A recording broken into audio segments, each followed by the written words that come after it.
The most anticipated game in recent memory has finally launched, and sadly, it was a rough launch indeed. I'm not going to sugarcoat it. Cyberpunk 2077 launched before it was ready, and not just the horrendous console ports. Even the PC version has a fair amount of problems, which likely could have been fixed with more time in the oven. Some of these issues include auto missions, like the inability to map certain key commands. I use E as my action button in nearly every game, so it took my brain a lot of time to get used to hitting F.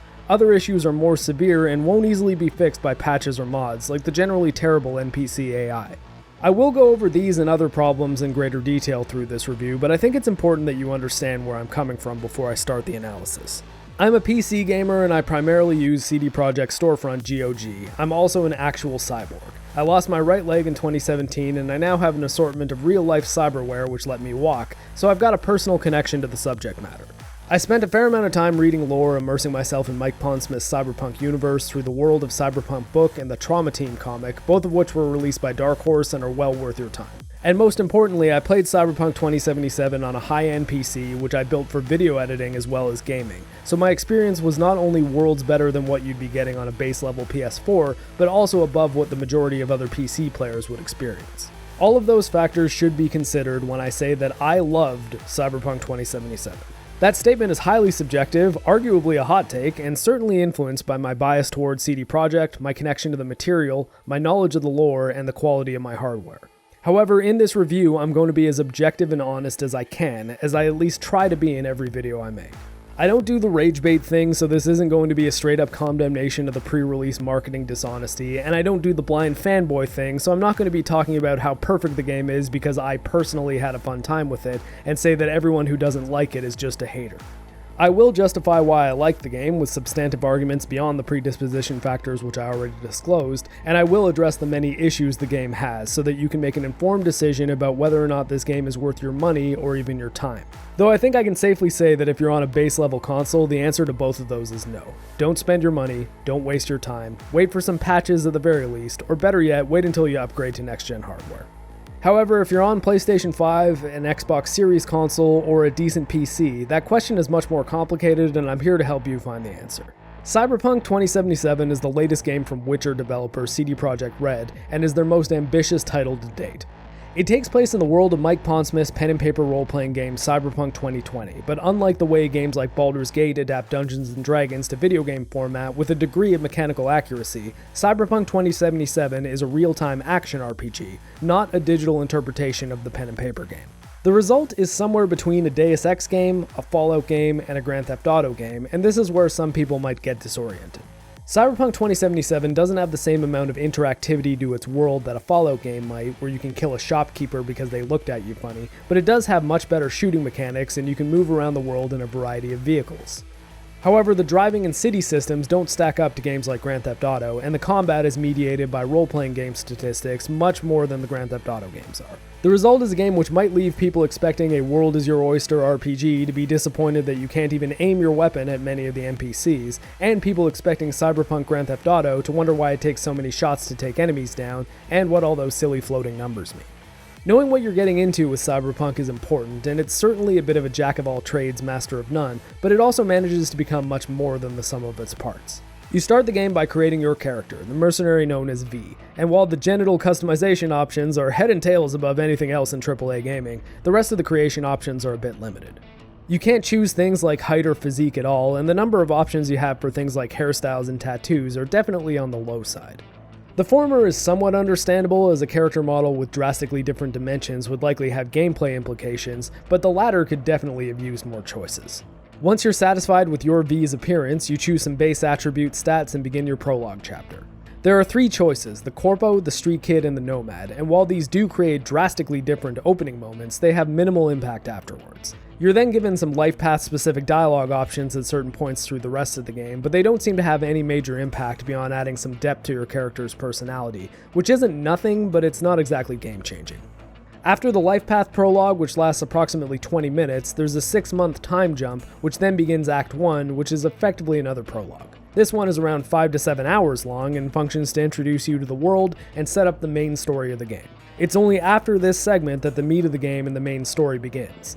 Act 2 is by far the longest from a content standpoint, and it's also where you'll have the most flexibility.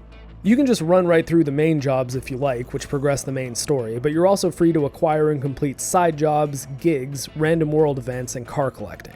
The naming conventions might be a bit confusing, but the side jobs and gigs are not at all equivalent. Side jobs, the side quests of Cyberpunk, are meaty, story-heavy, multi-phase quest lines, while gigs are for the most part one-off money-making opportunities. The gigs are fine for the most part and great to pursue if you want some extra experience points or money, but the side jobs are arguably the best content in the game. I got most of the side jobs complete and finished the main story on hard difficulty in 45 hours. I didn't 100% the gigs or buy all the cars and cyberware, but I'm confident in calling my playthrough thorough, so that's probably the approximate game time you can expect if you approach the game similarly. I've seen a few people surprised that 45 hours was all it took me to get through the follow-up to Witcher 3, but honestly I think the pacing was pretty spot on. There was never a time where I felt like the story was treading water, or that I felt myself struggling to remember what was going on in any of the stories I was participating in. This is smartly mediated by quests which require a character calling you back after a day or so in order to resume a quest line. It made it feel organic to bounce between different plot threads without forgetting what's going on in any of them. Just like in real life, if you went for coffee with someone at lunchtime, then made plans with that same person for the next day, but then later that night went to hang out with some other friends in the evening, you don't exactly forget what you and the friend were talking about during coffee. It's one of the aspects that made Night City feel like a real place where V actually lives, rather than just an open world map with quest icons that need to be cleared.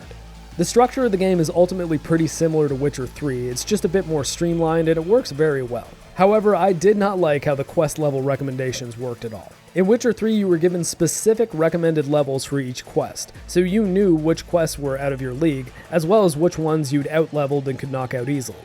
In Cyberpunk, you're given a danger level which changes for each mission as you get more powerful, and I felt this to be much more vague and confusing.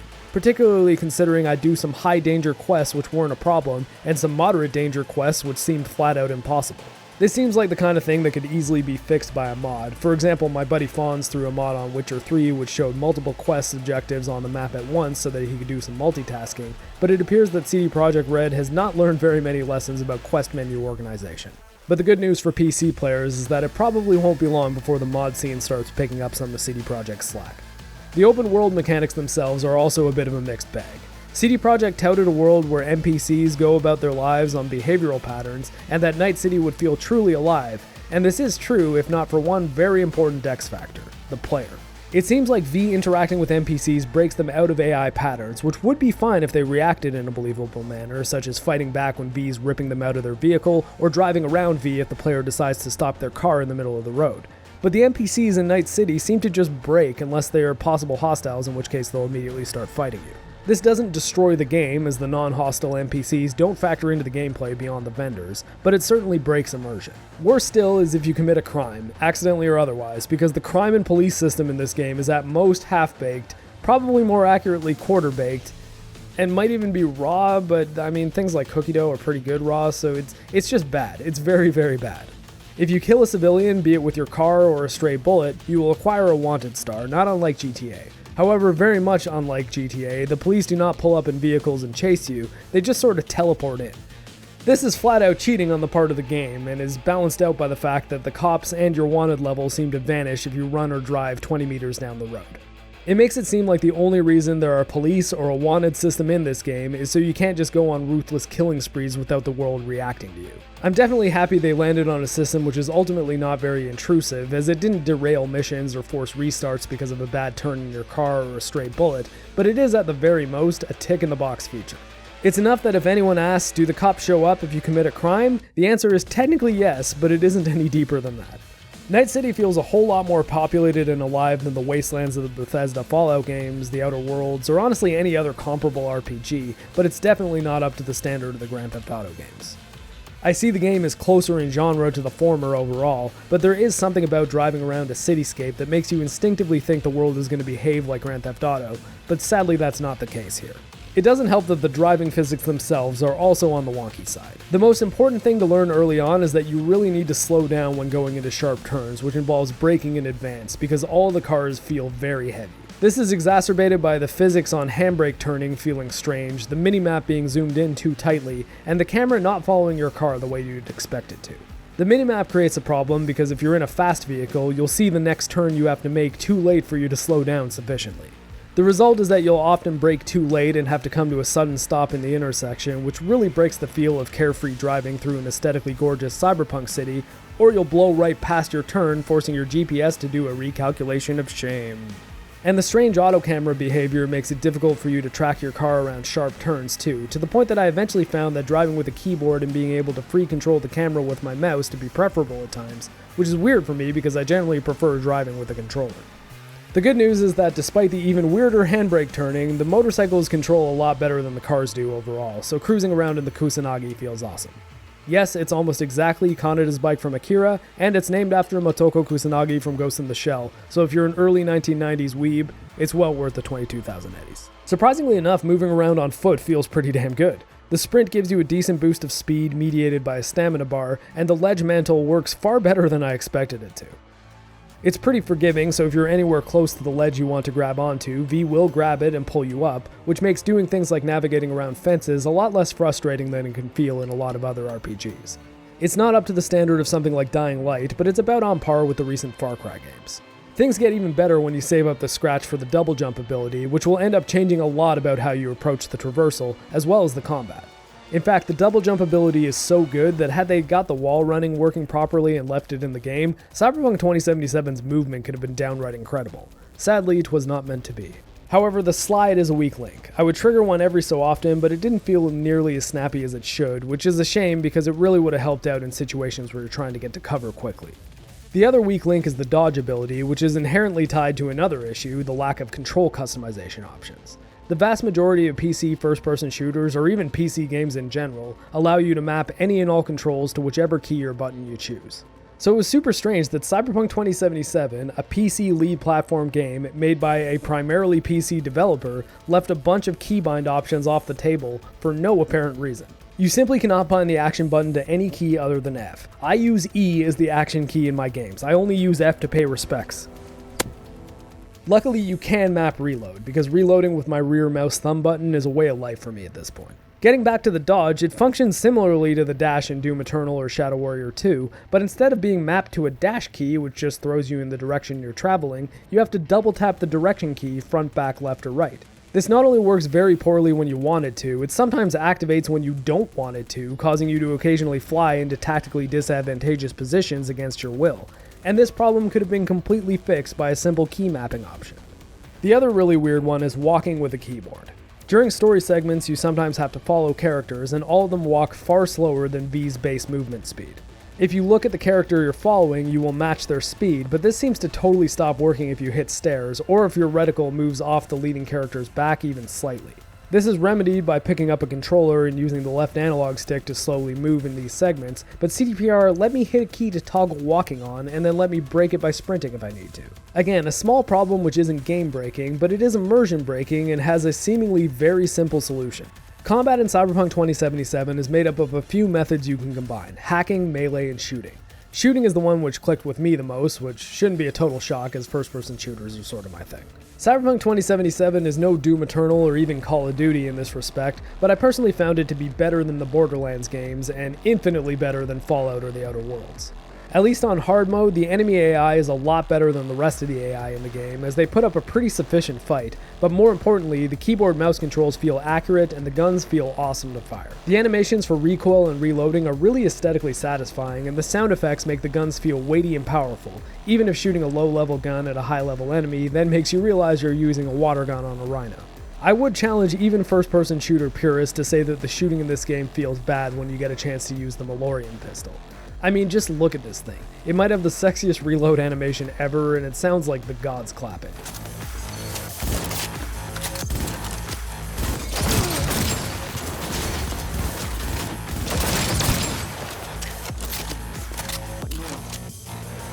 Also, honorable mention to my pink pistol Lizzie. I used her for most of the game, and admitting that doesn't make me any less a man. Pink is the new black. The guns come in 3 varieties: power, tech, and smart. Power guns are the standard firearms. You can bounce bullets off walls with them, but I never found this mechanic very effective.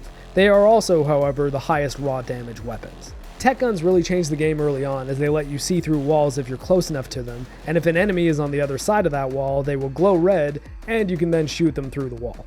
Smart guns can't be used to their fullest potential until later in the game when you get a cyberware tattoo which unlocks their potential, but when you do get them, the run and gun game starts to get crazy. Smart guns give you a large box reticle and bullets will automatically home in on any targets within that box in a very satisfying manner.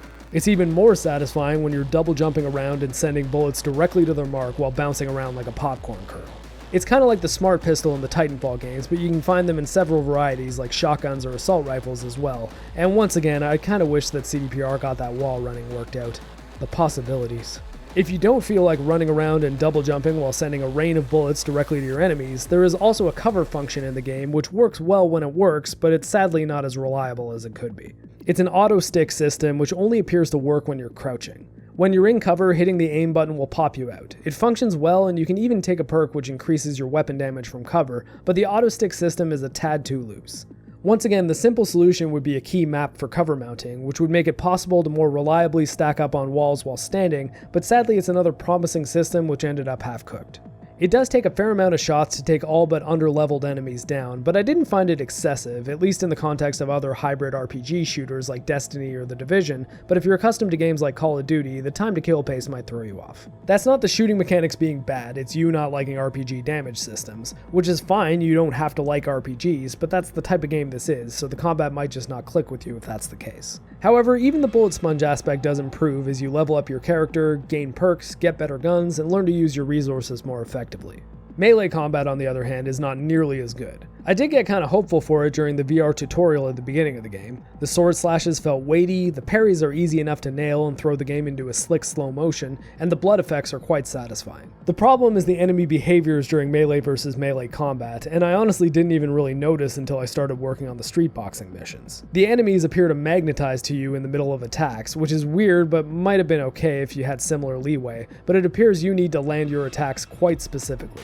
You also can't block or parry if you're out of stamina, so if you run out, you're forced to run or dash away and let it recover.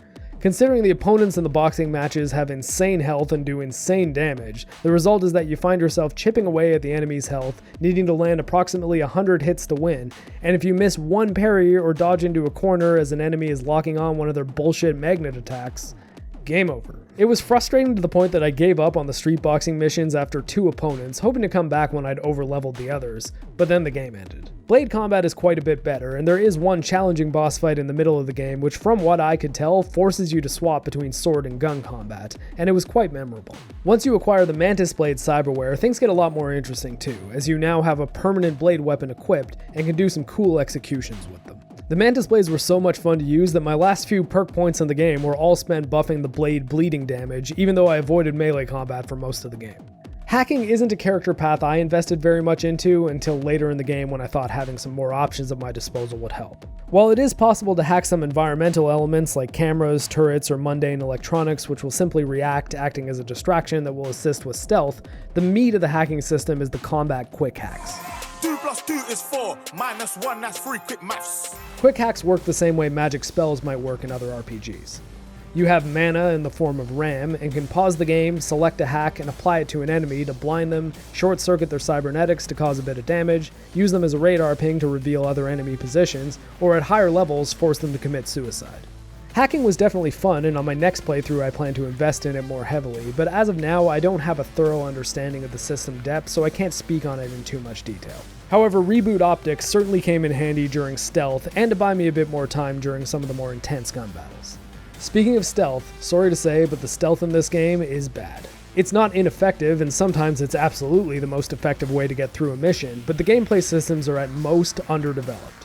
The biggest offender is that once an alert phase hits, there doesn't seem to be even a small grace window in which you can stop it. If you're sneaking up on an enemy, they turn around at the last second and spot you, you can't grab them, you can't quickly kill them, you're just spotted, and enemies at the other end of the map know it. They're a hive mind like the Borg, which isn't explained in the lore at all, the stealth AI is just very simplistic. The way this favors the player and somewhat balances out the terrible alert phase system is that detection takes quite a while. You can walk into full view of an enemy and a vision meter will fill. If you break line of sight, the vision meter goes down. There are even perks you can take to make the vision meter fill more slowly, so stealth is a viable option, it's just super video gamey and isn't very immersive. That being said, I hardly put any points into the cool stat, and I only ever used stealth when it appeared to be the only option. Perhaps if I created a stealth build, I'd have a better time with it, but from what I played, it was very rudimentary stealth. There's also an underdeveloped system for hiding bodies. If you successfully stealth grab an enemy, you can kill or choke them out, and then either leave them in the open or stash them in a crate. I couldn't tell if dragging an enemy to a discrete location had an effect on body discovery, and either way, it isn't communicated clearly. And the result is that it feels like you can either find a body box or not. There isn't a lot of subtlety or nuance to it. You also have the option to throw an enemy directly into a box, but that removes your ability to loot the body. Speaking of loot, there is a whole lot of it in Cyberpunk 2077, to the point that I think the groundwork might be laid for Cyberpunk's planned multiplayer mode to compete with games like Destiny or The Division. All the looter-shooter staples are here. Gun models with unique stats, rarity tiers, the ability to add mods, pretty much everything you'd be expecting from The Division 3. There are also unique weapons which you gain from quests like the aforementioned Larian or my girl Lizzie, and these really did feel special, so I tended to stick to the unique items and upgrade them instead of constantly swapping to new guns which just happen to have higher damage values. And that's the aspect which seems strange to me. There's a solid crafting and upgrade system in the game, but I only found it necessary to use in two situations. The first is when I wanted to make the Larian even more badass than it started by using components to upgrade its stats across the board. The second is when I was running low on healing items and found I could just burn some common crafting components to make them myself. I'm certain that at some point in the future there will be quests in which you need to track down legendary weapon blueprints and will then need to craft them similar to the Witcher armor in Witcher 3, but I couldn't seem to find anything like that in the game right now, so the weapon crafting didn't feel very worthwhile. The biggest way the looting factored into my playthrough, particularly once I had a solid set of weapons I wanted to stick with, was to fuel the in-game economy. I would do my best to pick up every weapon and item any enemy would drop up to the point of over-encumbrance, so I could then bring them to a vendor and sell them, or break them down for crafting components. Getting creative with the economy was definitely necessary because things in Night City are expensive. I'm back and forth on whether or not this was a good idea, as it certainly made it feel earned when I made enough money to buy my double jump, my Kusanagi bike, or my Avenger, but in the case of the cyberware specifically, it locked gameplay improving mechanics behind extremely high price tags. I think this could have been improved by having more side jobs or gigs tied into cyberware upgrades the way the Smart Gun Link tattoo was, but that criticism might be down to taste more than being an objective issue. The traversal just got way more fun when I acquired the double jump, to the point that I would strongly recommend grinding it out by doing gigs early on. I sort of wish I had, as I got it pretty late. Alright, now that we've gone over the combat mechanics, structure, and gameplay systems, it's time to tackle the role-playing aspects of Cyberpunk. Once again, being an adaptation of a pen and paper RPG, many might expect these aspects to be super well developed and flexible, as CD Projekt's pre-release marketing seemed to indicate nearly limitless possibilities. Sad to say, this isn't exactly the case. You can't do things like create a charisma build and talk your way around all situations, nor can you appear to go full netrunner and just hack everything without firing a shot or throwing a punch. V being a mercenary is inherent to the story. You can't just decide to leave the Afterlife Club, not take mercenary work, join a gang, open a shop, or just live your life in Night City. It's not nearly that flexible. As much as you can shade and flavor V to become your V, the character is not you, it's V. Similar to how Geralt of Rivia was a Sec character, despite the fact that you could choose to make him more or less of a dick through your dialogue choices. I know this isn't what a lot of people, or even I, was expecting, but it works very well and it helps the storytelling feel more focused than it otherwise may have. It would have been nice if the effect your life path choice and your build had on skill checks made a bigger difference, as they don't seem to do a whole lot beyond letting you save a bit of money every now and then, or letting you open a door more easily, but the storytelling does manage to make up for this shortcoming. That being said, if you want a flexible RPG where your choices have major impact on how events play out, Wasteland 3 or even the early access version of Baldur's Gate 3 would probably be a better place to look than Cyberpunk. During conversations, you have yellow options and blue options. The yellow options push the conversations forward and represent actual choices, and the blue options just get you more information. One thing I do really like is that it's never clear if you're making the good choice, the bad choice, or the neutral choice, and you won't often know if you've made the choice which supports your desired outcome until later on. This forces you to choose the choice which you think will be the best one based on what you know around the issue at hand, instead of acting as a hand of God pushing the story toward a specific outcome. It's a subtle feature, but one which makes the dialogue choices feel more engaging than I'm just going to pick the good guy option every time. The real strength of Cyberpunk 2077 is the storytelling. I say the storytelling specifically, not simply the story, because it's not just the main story which is strong. I would argue the main story is strong, but it's relatively straightforward and probably won't knock your socks off. The thing is, there are several other stories which happen in tandem with the main plot. They weave in and out, and I think that due to the data CD Projekt Red got on people falling off The Witcher 3 before finishing the main story, they decided to segment a lot of this content into dedicated side job questlines. Do not skip these questlines. I'm going to veer into spoiler territory here, so here's a time code for when this spoiler section ends, but I will not discuss the endings to any questlines, and you may choose different things than I did, so spoilers has an asterisk in this case. The main quest, which begins at the end of Act 1, involves the consciousness engram, which is basically a digital ghost, of Keanu Reeves' Johnny Silverhand character stuck in V's head. Johnny is overwriting V's mind against Johnny's own will, so the main premise is that the two of them are teaming up in order to save V's life. I honestly loved how simple this premise was. It's not the fate of the world or the fate of Night City you're fighting for, it's just the fight for your own mind. Over the course of this story, you cross paths with characters like Johnny's old guitar player Carrie, Detective River Ward, street racing bartender Claire, the pre-release fan favorite waifu Judy, and the actual best girl of the game Panam Palmer, and each of them also has their own detailed multi-phase questline.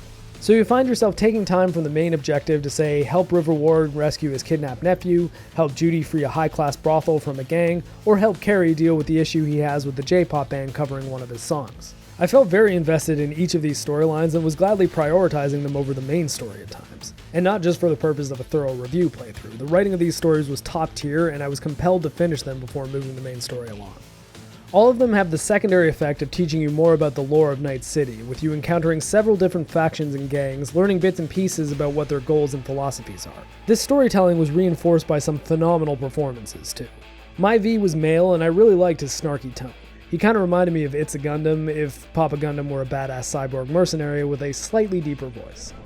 I mean, it makes no sense them being here. Middle of Pacifica, no backup, cut off. It's your turf. Hell, even badges don't patrol around here.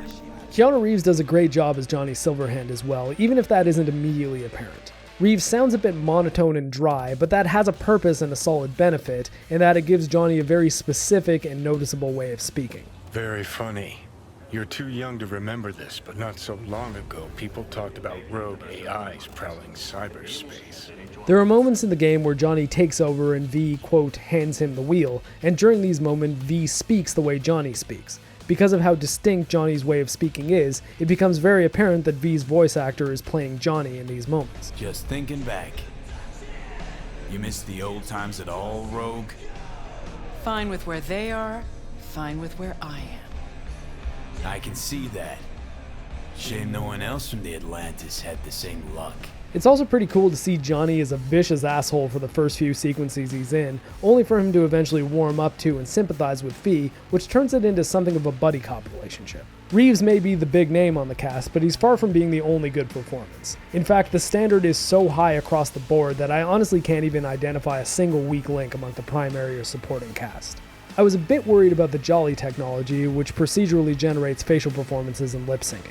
I thought it might make everything look weird and the performances seem robotic, but it works very well the vast majority of the time. I never found myself pulled out of the experience by weird performance, bad writing, or poor lip syncing. The story content and performances are absolutely the highlight of this game. Whichever other issues the game has, CD Projekt Red nailed the thing which made Witcher 3 incredible and which so many other AAA game developers dropped the ball on. The writing in this game is actually good. From a technical standpoint, Cyberpunk 2077 is kind of all over the map. I'll get it out of the way and just say the music is fantastic. They contracted a whole bunch of original songs, and the score is just awesome. No complaints, it's all good stuff. The sound design is really solid too, nothing to complain about there. As far as the visuals go, the core design, from the art direction to the polygon counts, ray tracing features, and DLSS integration are all incredible, but the optimization leaves a bit to be desired.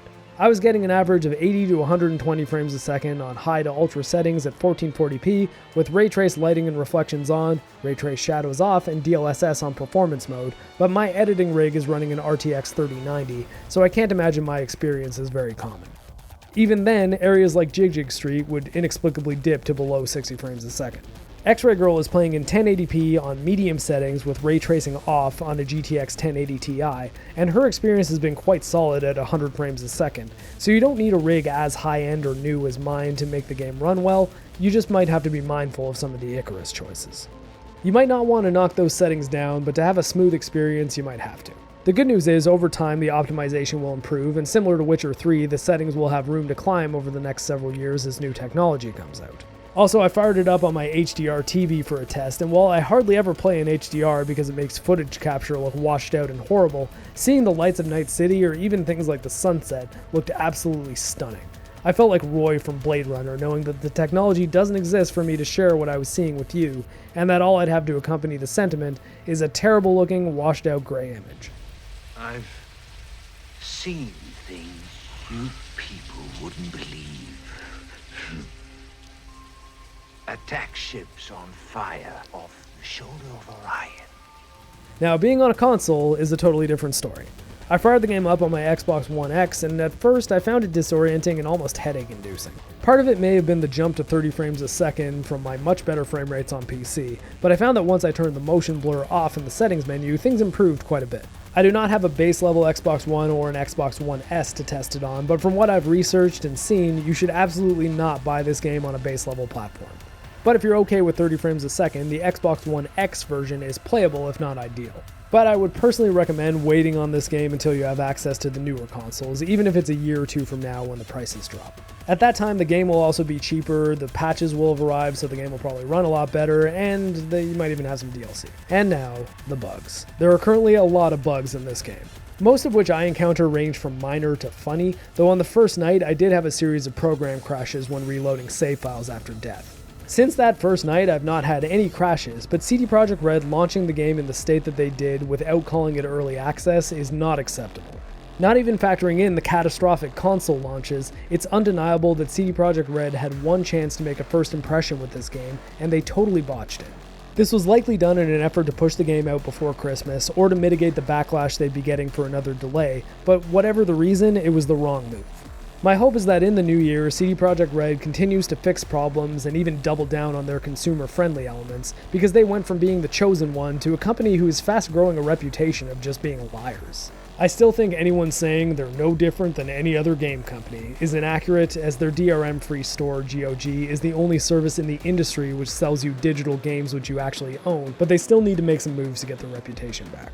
And if this situation has shed some light on the PlayStation Network and Xbox Store return policies, it should be noted that the GOG return policy is 30 days with no restriction on playtime. So even if you were burned by CD Projekt Red and want a refund, it's worth noting that the only store they have control over has a fantastic refund policy and should still be used as an example that other companies should be held to.